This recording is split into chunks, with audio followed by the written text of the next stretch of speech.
Thank you so much. My wife Candy and I are just absolutely delighted to be here with you.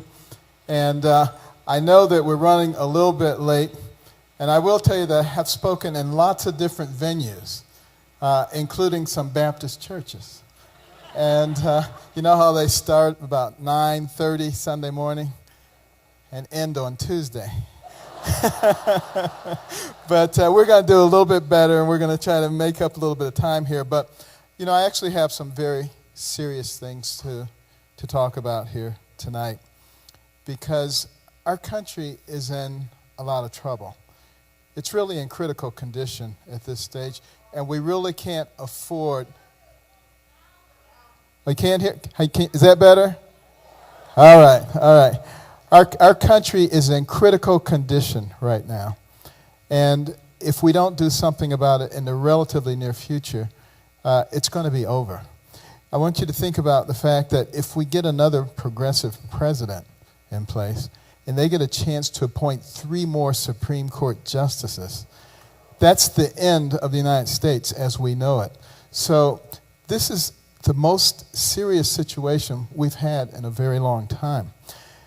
What's going to have to happen is that Republicans, conservatives, people of faith, and people with common sense have to get together. They have to get together.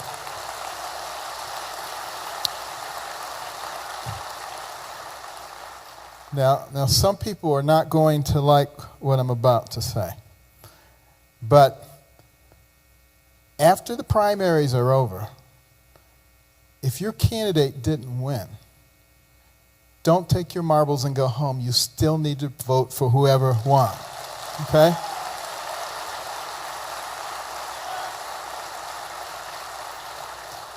They may not agree with you on everything, but it is much better to work with somebody who agrees with you 90% of the time than somebody who disagrees with you 100% of the time, which is what happens when you take your marbles and go home. And we just have to understand the whole concept of give and take. You know, some people hate the word compromise. I don't like the word compromise when it applies to principles, but it's okay when it applies to tactics. And I'll give you a perfect example from the Bible. The story of Esther. You know, she hid the fact that she was a Jew. I'm sure some people were quite offended by that. She's ashamed of her heritage. She doesn't want anything to do with us. But she had a larger plan in mind. And when she was able to marry the king, she was able to save her people. This is the way we're going to have to think. All of us together, we have to look at the big picture. We are trying to save the nation right now. So we cannot have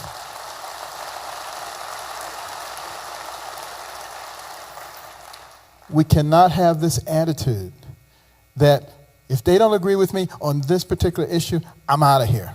That's craziness. That's exactly what the secular progressives want us to do. They revel whenever they hear a conservative say, nope, he's a rhino, he's a whatever, I'm not dealing with him, I'm going home. They rejoice when they hear that. You will be able, with the right kind of leadership, to herd the rhinos, and they will move in the right direction. Okay?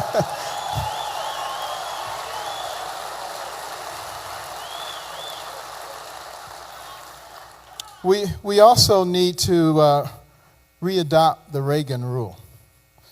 Never speak ill of another Republican. Okay? Don't do that. We don't need to be tearing each other down. There'll be plenty of time when the other side will be doing everything they can. They will be making things up. They will be telling lies. We don't have to give them ammunition. Believe me, they will find enough on their own. We don't have to do that. And we need to learn how to build each other up, not tear each other down.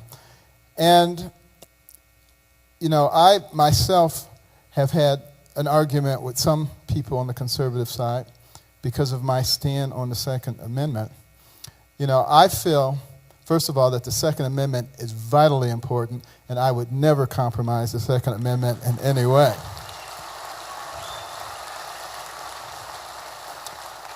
It was put there for a very specific reason, so that the people could act in support of the military in case of an invasion, but more importantly, so the people could protect themselves from an overly aggressive government if that ever happened.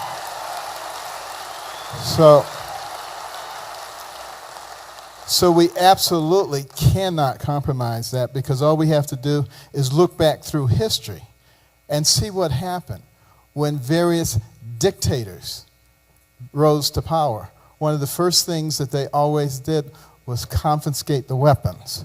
So we don't ever want to allow that situation to occur. We don't even necessarily want them to know who has weapons. You have a right to have weapons.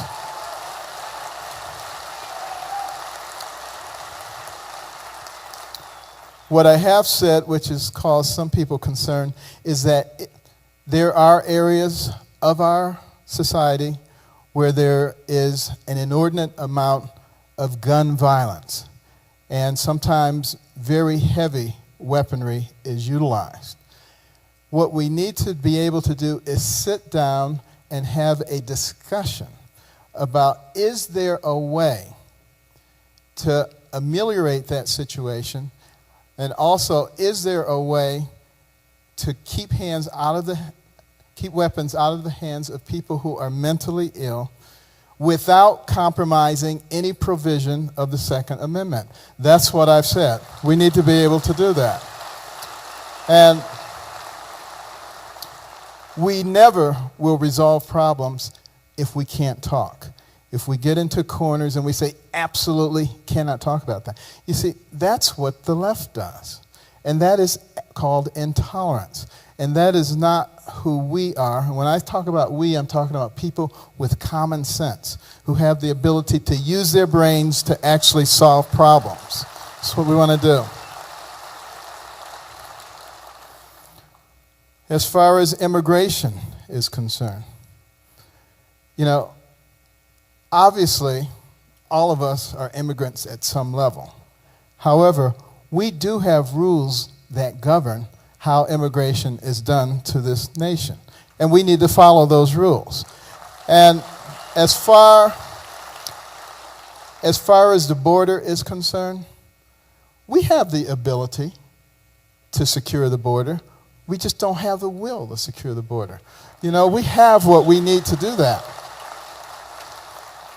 We have 10,000 drones. You know, we have all kinds of technological things. And all we have to do is consult some of the people who have developed all kinds of ways of keeping people out of their territory. And we can take the best of those things and we can multiply them. But we can absolutely do that. There's no question about it. But the other part of it is we have to reduce the incentive for people to want to come here. That's how you fix the problem. I guarantee you that if you remove all the goodies, people will find a way to get out of here just like they found a way to get in here. And one of the most important parts of that are the employers. And as far as I'm concerned, the second offense, if you hire someone who is not here legally, should be a criminal offense and should be treated as such. Absolutely. I guarantee you it would stop. Now, it is true that, you know, some of the people who work the fields, who do some of the jobs that Americans sometimes don't want to do, are necessary to some parts of our economy. It's true.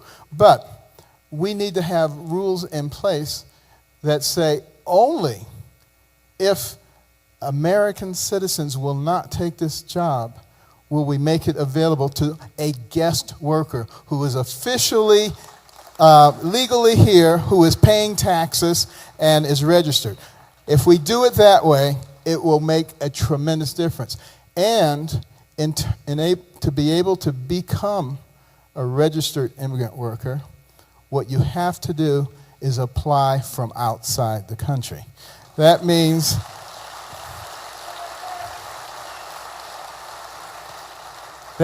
if you're here illegally and maybe you have an employer, you need to talk to that employer and get them to verify that they want to bring you back. There'll be a process put in place where they can request to have you come back. They've already met the requirements that there's no American citizen who will take that job. But you have to do that from outside the country, because there's no way that we can put people in line to become American citizens or to enjoy the benefits of America who have broken the law and put them in front of people who have not broken the law. That doesn't make any sense.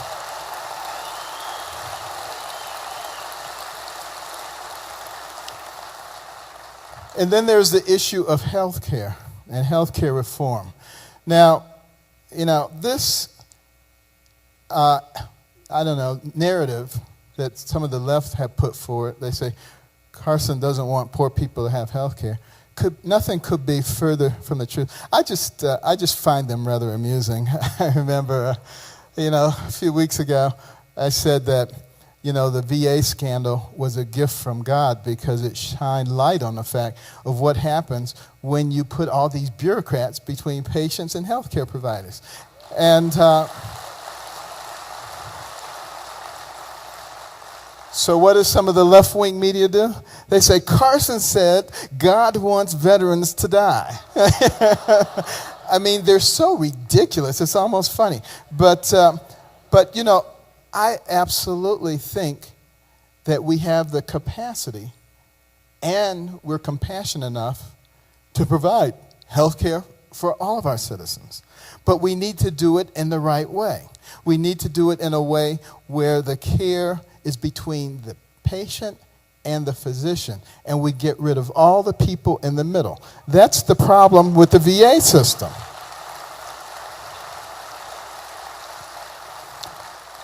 Now, there are a number of ways and components to the solution here, but one of the real keys is health savings accounts. I love health savings accounts, and you get one the moment you're born, and it stays with you until the moment that you die. And money is placed in it every year, and it accumulates, and you don't lose it if you don't use it. And for young people, of course, they are not going to be having great uses of that until usually well into adulthood, so quite a lot of money will have accumulated by that time. You can fund it from a variety of different ways. There's a host of ways. And saveourhealthcare.org, you go there and you can see some of the different ways that it can be funded. But I also would advocate that people have the ability to shift money in their health savings account. So let's say the dad is $500 short. The money can come from his wife's HSA or his daughter or his grandfather or anybody within the family. That provides tremendous flexibility, makes every family virtually their own health insurance company with no middleman in the middle. Takes care of a lot of problems. Also, keep in mind that all of your routine health care is coming out of your HSA.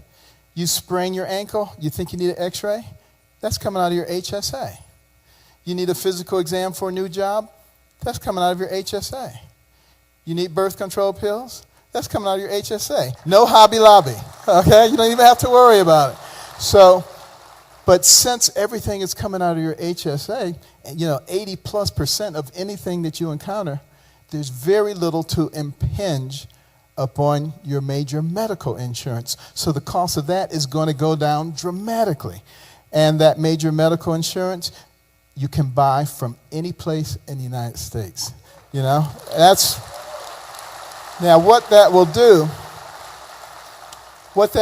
is it will make the consumer the person who's in charge. And what that will do is it will bring the whole healthcare system into the free market economic model, and that's what controls quality and that's what controls price. That's how you do it.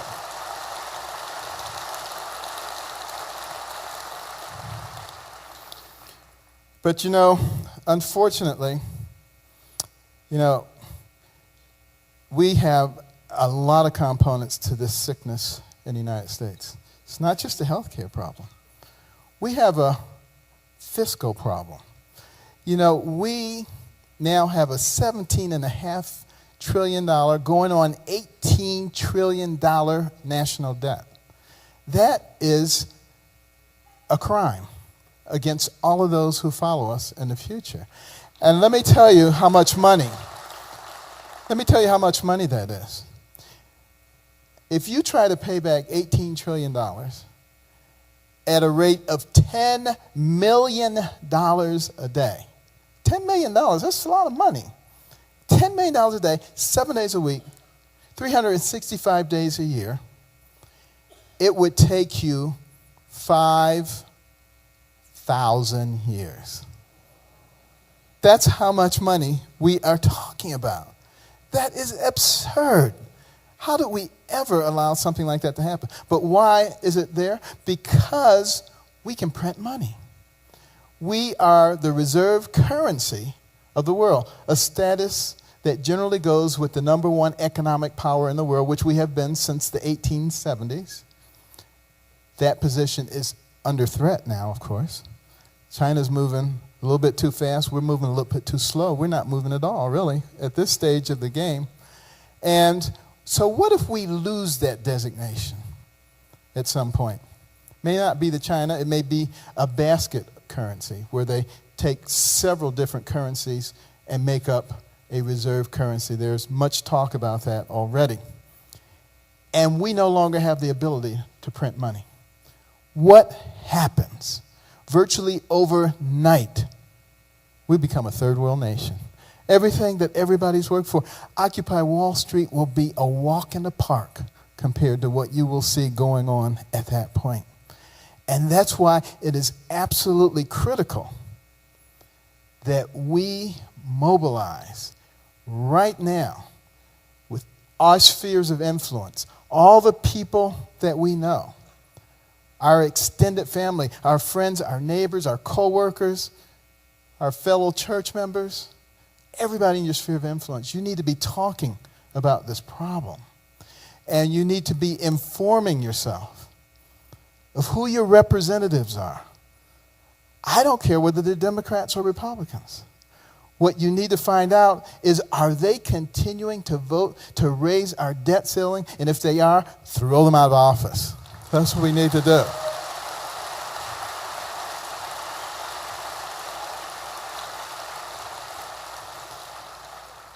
We simply can't afford to go any further. And we need to shrink the government. It's too big. In 2010, if you take the income of everybody who makes $69,000 and above, it comes out to $5.1 trillion. That's a lot of money. The federal budget that year was $3.5 trillion. 60% of everything the middle class and above makes for the federal budget. I mean, that is ridiculous. And then you have people like Nancy Pelosi saying, you can't cut one penny without hurting people. Are you kidding me? I mean, that is absolutely absurd. What we really need to do is we need to shrink the government, and I have a very good way to do that. Thousands of government employees retire each year. Don't replace them.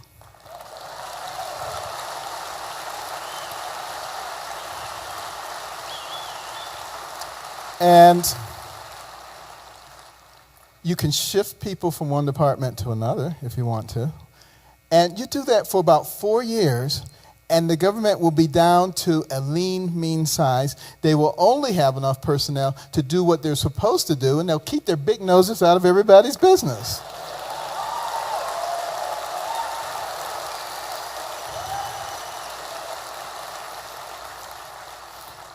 Now, I would add one agency, however, to the government.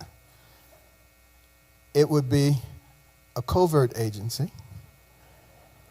And they would go around and they would monitor government workers and government services.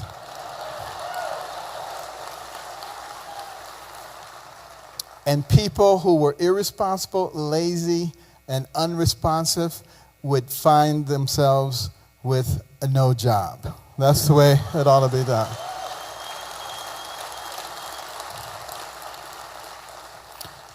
I do have good news, however. You know, Candy and I are traveling around the nation all the time, 4 or 5 states a week, large enthusiastic crowds of people who are just completely fed up with what's going on in our nation. Our nation is waking up very, very rapidly. And I predict in November there's going to be a sea change. The liberals are going to be scratching their head. They will not be able to figure out what happened. But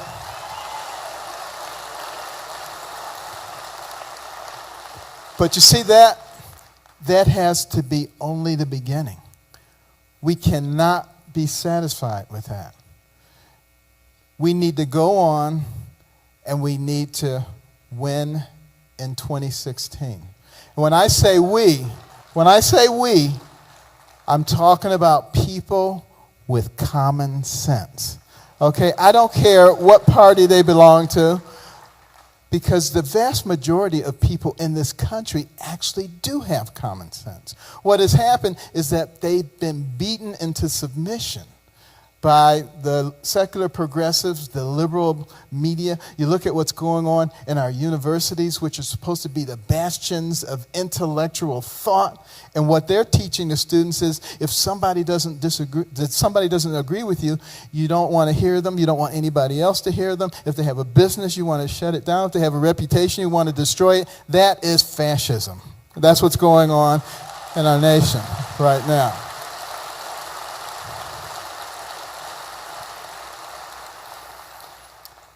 When we get the majority in the Senate, we really need to start talking about how do we deal with the poor people in our country, with the indigent.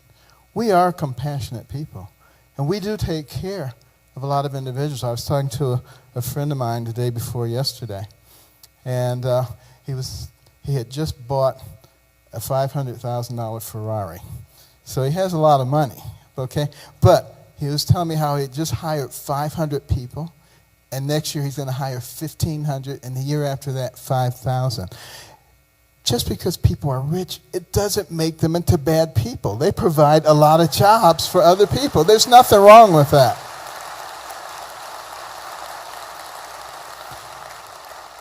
But what is truly non-compassionate is looking at poor people and saying, you poor little thing.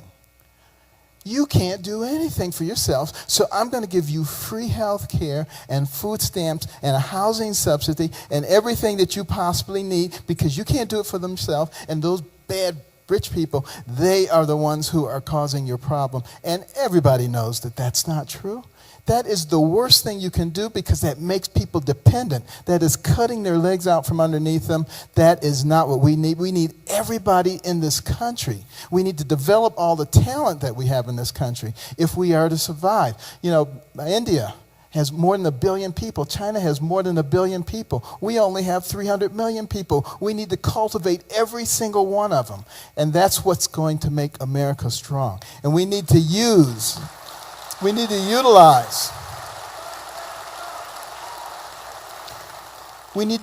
some of the programs like microfinance, some of the things that Muhammad Yunus, who won the Nobel Prize, advocated, which lifted millions of people out of poverty in Pakistan and India. Those same kind of principles can apply here. We want to give people a mechanism for climbing out of that 47% and making it to the top in America. That's what we have to do.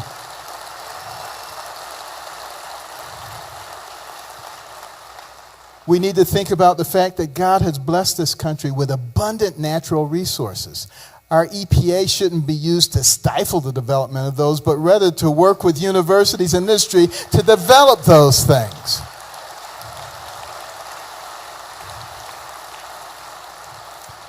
Those high energy costs are hurting the poor people in this nation. Think about people who have to drive for a living and how that impacts upon them. And, you know, by not putting in the Keystone Pipeline, I'll tell you, the rich investors can take their money and put it somewhere else. But what about all of those plumbers and electricians and diggers and all those people who would have jobs. They don't have the ability to do that. They're the ones who's being hurt. I hope the people of America realize that the policies of this administration are hurting them. This is what's happening. They frame it in such a way that they try to make it seem like it's the fault of somebody else. And I hope that those people who are really being hurt are starting to wake up. And I will tell you something that's very encouraging. When I'm out in the public and I'm walking around, a lot of people who are the workers of this society, the hard workers, the low-income people, come up to me and they say, "Doctor, you got to run. You got to save us." There are a lot of them who do that.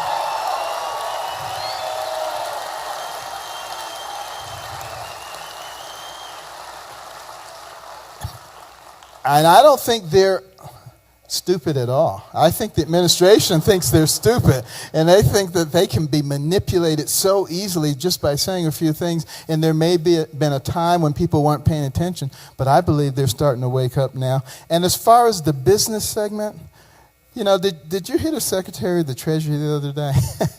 I thought that was hilarious when he said, "Oh, well, maybe we got the highest corporate tax rate in the world, but, you know, companies should do their patriotic duty and pay those taxes." Are you kidding me? I mean, why do people go into business? They go into business to make money, not to support the government. And a smart government knows that. And, you know, you're talking about the most dynamic, powerful economic engine the world has ever known. But we have the heavy foot of government regulation on the neck of business and industry. We have absurd taxation policies. And these are things that can be easily reversed, but we have to get the requisite number of people in both houses of Congress, and we got to get the White House, and we can turn this thing around in virtually no time at all. It's not going to be a hard thing to do.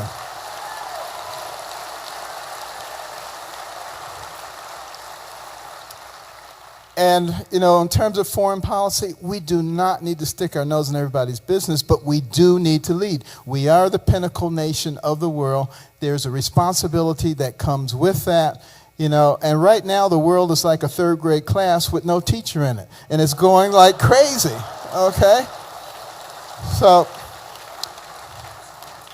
you know, we have some incredibly bright people in this country. I've talked to a lot of them who know an awful lot about foreign policy.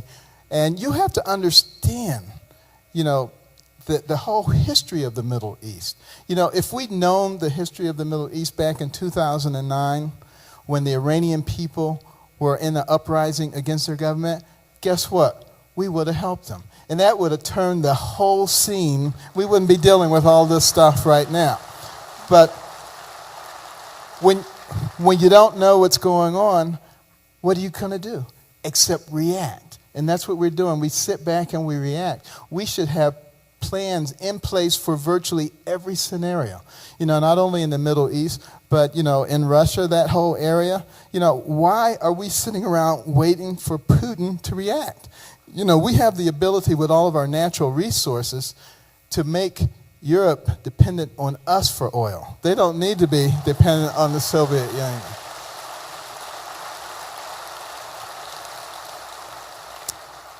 And we need right now to be formulating treaties with all the former components of the Soviet Union, which will make it much more difficult for Putin to get in there. We need to put him back in his box because we don't need another Cold War with the Soviet Union. But we have to think about that now.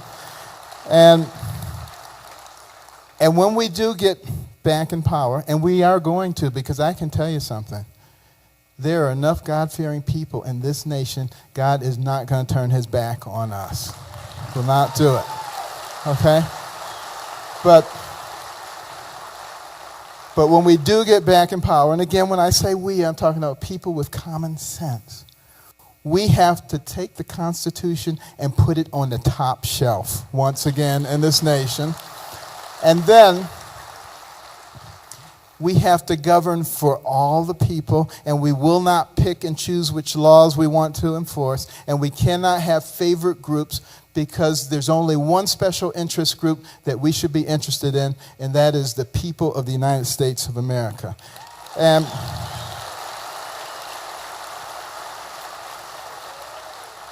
every child learns the Pledge of Allegiance when they go to school, okay? And it's wonderful because it says we're one nation under God, indivisible, with liberty and justice for all. But think about what's going on right now. We're no longer one nation.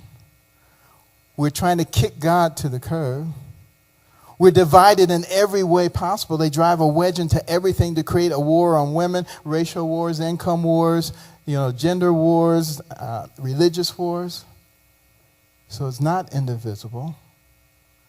Liberty and justice for all when we pick and choose who winners are. We have just about turned that thing completely around. But we have the ability because the power lies with we, the people. It just means that we have to exercise that power. We have to become responsible voters. We have to be clever. We have to work together. We cannot allow ourselves to be divided. They will do everything in their power to divide us up and to make us think that, the Tea Party is here and the rhinos are here. And forget about it, because we're going to have a Tea Party rhino get-together. And we are going to take back the country. And this is what we're going to have to do. We have to do it. We can do it. We can work together, because it doesn't matter which end of the right-sided spectrum you're on. We have a lot more things in common than we have apart. And we need to use that collective strength to take back America. Thank you. I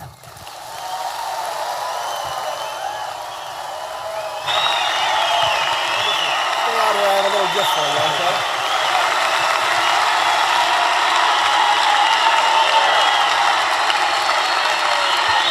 Ben Carson.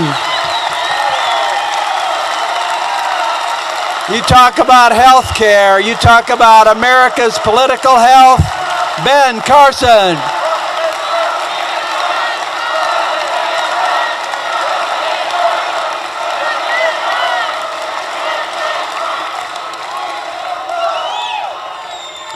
I think they love you in Denver, Dr. Carson.